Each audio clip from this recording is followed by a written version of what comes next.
Okay, I'm going to apologize for having to do this video over. There was a glitch and it didn't record our screenshot.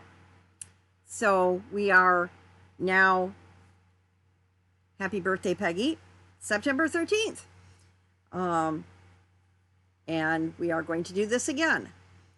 We have had a near steady diet of sun flares, including an M-class flare later this evening. And they have been from 3098 and 3101. And so 3101 is going to miss us. That is not going to do much for us. But 98 or 3098 will hit us. So that one is going to be one that is going to affect us, but 3101 is going so far over the limb, it's not going to affect us. So let's look at this and see where everything is. So 3101 is over here off the limb, and that just exploded and developed in the last 24 to 36 hours. It came out of nowhere, and it is a huge, really active sunspot. And 3098 has exploded over the last 36 hours to become a major player. And it is still enough in the Earth facing range just that we might still get some flaring off of it. The other one we've got to be watching is down here, the 3100. And it is, again, producing enough that we could get something off it if it continues to flare. We have something coming over here on the limb, and maybe something maybe over here, but they haven't declared them sunspots yet. The rest of these are there, but they're not really doing anything. 3098 is a beta gamma, 3101 is a beta gamma, 3100 is a beta. And what does that mean? Beta gamma means you've got that opposite polarity with the hard to define definition between them. Okay, so let's go down and look at this. Let's find 3098. If you look here, you've got this interwoven positive and negative with no margin between them. It's hard to define the margins. This means the opposite polarities, negative and positive, are wrapped tightly together. That's causing looping to reach way off the surface of the sun and wrap around each other. And that's the highest intensity where it breaks off and snaps into and releases plasma and flares. And 3098 is 70% chance of flaring. And then 3101, it is at 40% chance of flaring, and it is going to be Earth facing for a few days. So this could rapidly develop. And then the one that's really popping off, 3101, that came out of nowhere and is around the limb, he is a beta gamma. He's got 40% chance he's going to continue to flare. If he survives the rotation around the sun, he's going to have probably 24 days before he's going to be back toward us. If he survives the rotation without collapsing, he's going to be a major player when he comes back around. But I think probably the way he rapidly developed and expanded and how active he is, chances are he's going to get around the other side, the back side of the sun. He's going to grow, pop off, and collapse. That's what I think will happen. Looking at what NASA thinks is going on, and you can see here, they think we're getting brushed by this activity. It's going off around us on the outgoing limb, and a little bit is going on our incoming limb. but we're going to get brushes of the activity that's going to keep us in that KP4, KP3 range. And you can see here they have a prediction of all this stuff spiraling out the backside that's quite heavy. And this is all the sunspots that we have coming toward us later. Looking at NOAA's prediction, you can see here where they're going to put it into motion as I go. They too think it's going to brush us, but some of it will hit us. But the major portion of it is going to be on that outgoing limb from 3101. But 90 or 3098 is kicking up enough that it's going to hit us. And you can see at the bottom, and here in the velocity, you can see that there's a lot of wind out here. They're predicting there's a lot of solar wind out here. And you can see that they've got us sitting kind of in a valley. And this has been going on. We tend to sit right in this valley that we're kind of protected right now. And this is a good thing. Because there's been a lot of really big flares that could have caused a lot of electrical grid damage. That's been going on the backside, on the sides away from us. And we've been really fortunate that it hasn't come directly at us. So this is the time to say thank you, Creator, for looking out for us, that we haven't had that. We all want the big storm, but we don't want that great big storm. But they're saying as we go into this, that solar wind is going to catch up with us and it's going to start hitting us and it's going to start spreading. Okay. Looking at our SOHO image here, our LASCO 2 image, if it's going to let us look at it. It may be updating. Okay. LASCO 2, if we were to go in and look at the differentials, you want to remember that we're looking at 2D images of a 3D image. And a lot of the stuff that's showing up on these looks like it's coming at Earth, but I think it's going around Earth on the far limb or on the incoming limb, but it looks like it's going to hit Earth on LASCO 2. And it might look like we're getting a full halo on LASCO 3, but it's really kind of just skating around us on the outside and giving us a grazing. The thing to remember is we have that 2D flat image of a 3D model. So we've got to kind of take that into account when we're watching those models. And I don't know why that's not playing. Probably because they're updating it. Nope, it's not going to play. Okay, so our forecast has rapidly changed. And we are projecting on the 17th to have a possible KP5, and we're having elevated stuff on the KP 16th and the 18th, again on the 23rd, which is Native American Day.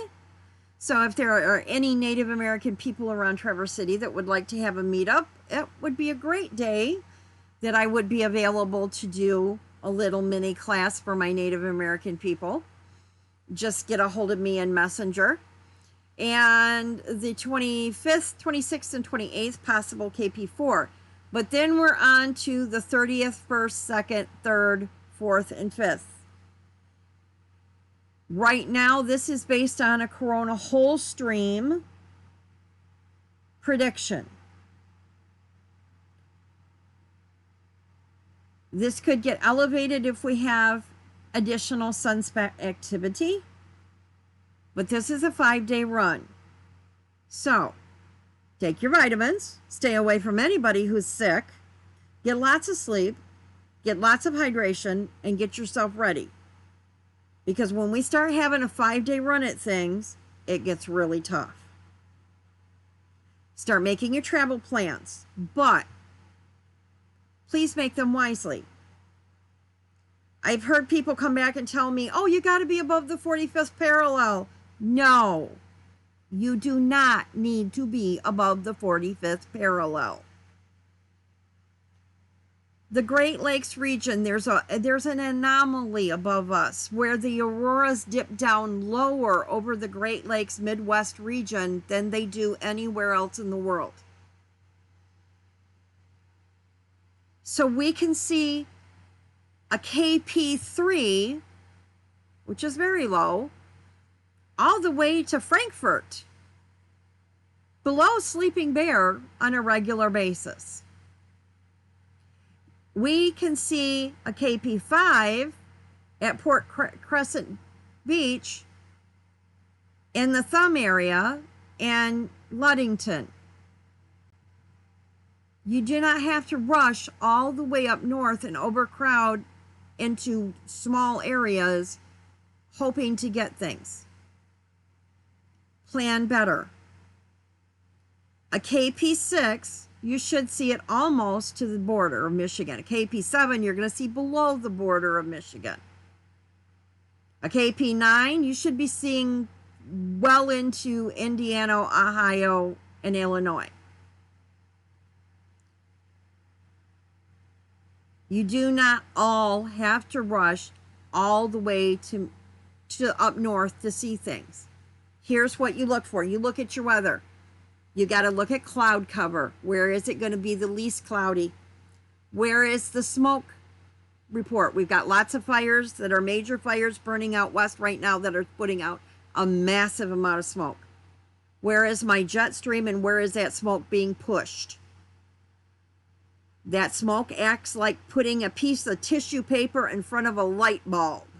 It's going to make it murky. So you want to get off and under the smoke.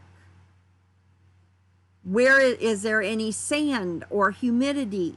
Those act like the same thing as putting a tissue paper in front of a light bulb. We do have, we're starting into that fall rainy season. It's going to be humid. We're going to have evaporation off the lakes. It's getting humid. You might have humidity. I noticed about 4 o'clock, we were having dew falling in the morning. So 3, 4, 5 o'clock, it's going to be harder to take a clear picture because your dew is going to be falling over the land and it may make your pillars grainy. So know your weather. Know your conditions. Know what to look for.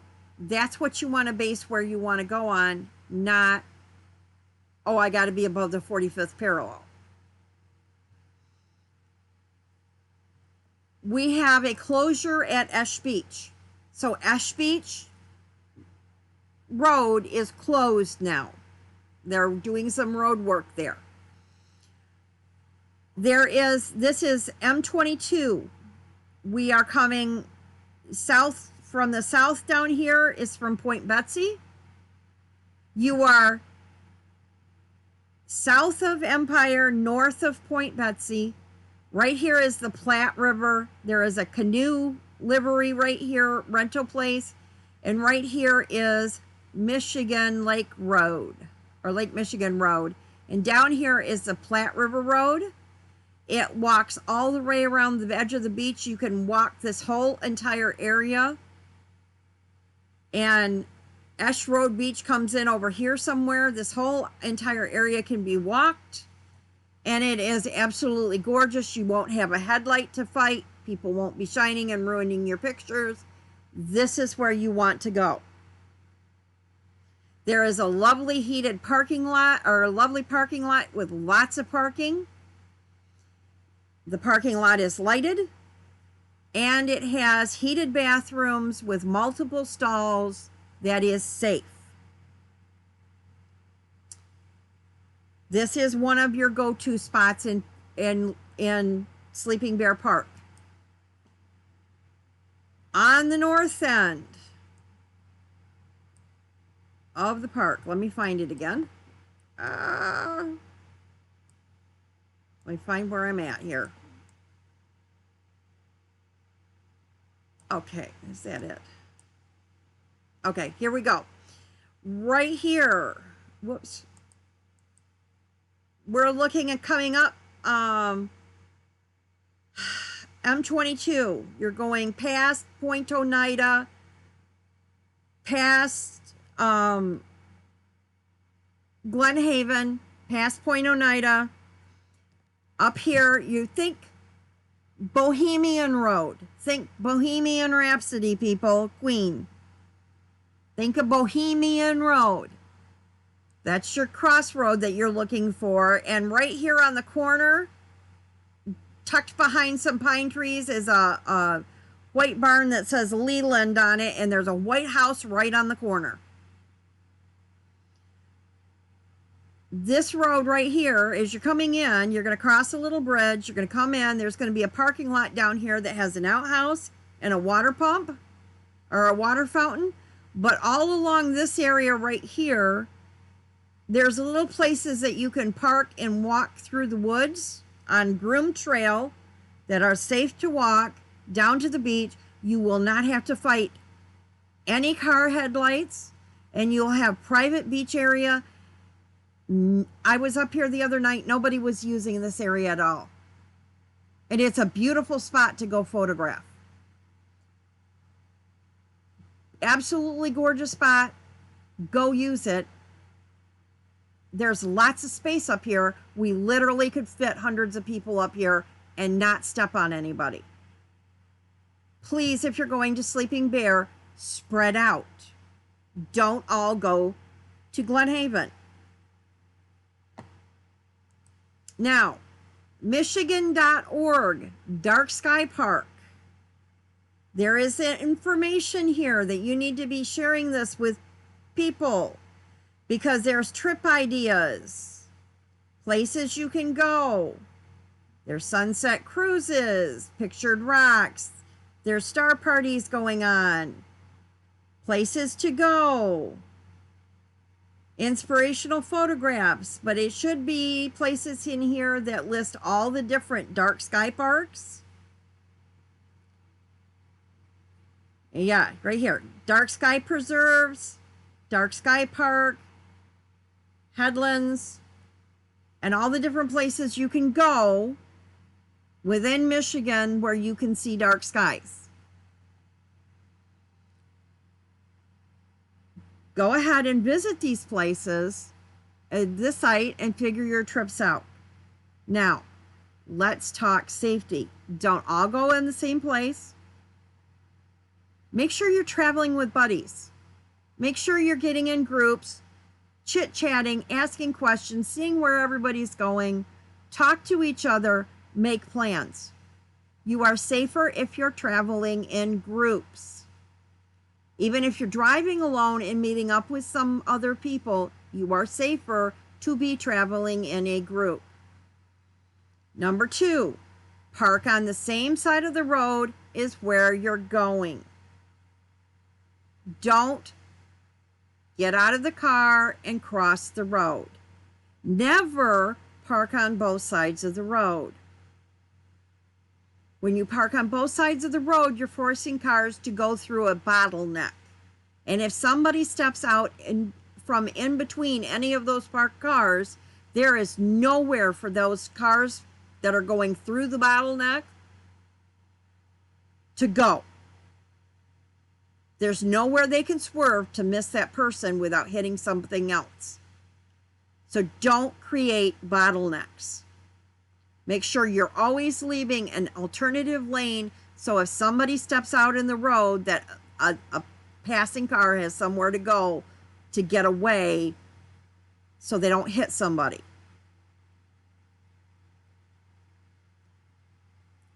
Get your vests. I've been saying this and I can't stress it enough. Amazon has some great vests. And it is so handy to have these big vests that you could slip on over your coat. And here's these great big pockets that has all these amazing places to put keys and flashlights and camera lenses and batteries and triggers and everything that you will need to carry with you as you're walking around in the dark, but you can have your hands free and you don't have to worry about dropping anything. But best of all, it's a reflective vest and it keeps you safe because people can see you in the dark and know you are there so they don't hit you with their car. So please, please, please be smart. Use your dark sky stuff and use your reflective vest so you're safe. Okay, I'm going to stop there. We will do a special